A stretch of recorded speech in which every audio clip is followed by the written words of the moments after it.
Hello friends, bank of Baroda एक W pattern बना रहा है। ऊपर 200 EMA का सपोर्ट है और नीचे 5 मिनट का चार्ट है। इसलिए उम्मीद है कि कुछ थोड़ा सा मूवमेंट देकर 10-15 रुपए का मूवमेंट देकर नीचे की तरफ फिर 15 मिनट के चार्ट के अंदर में सपोर्ट पर आ रहा है 200 EMA के सपोर्ट पर, और फिर ये नीचे की तरफ ड्रॉप होने की पूरी संभावना है।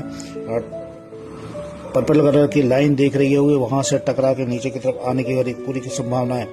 इसे चार्ट कमजोर है, एम पैटर्न बना रहा है। दोबारा से देख लो 30 मिनट के चार्ट के अंदर में डाउन पैटर्न बना रहा है और 200 EMA के सपोर्ट को लेकर नीचे की तरफ फॉल होने की पूरी संभावना दिख रही है इसकी। और 1 घंटे के चार्ट के अंदर में तो और ज्यादा 232 तक ही पहुंच सकता है। तो 1 घंटे के चार्ट के अंदर में 1 से 2 दिन के अंदर में 132 तक पहुंच सकता है।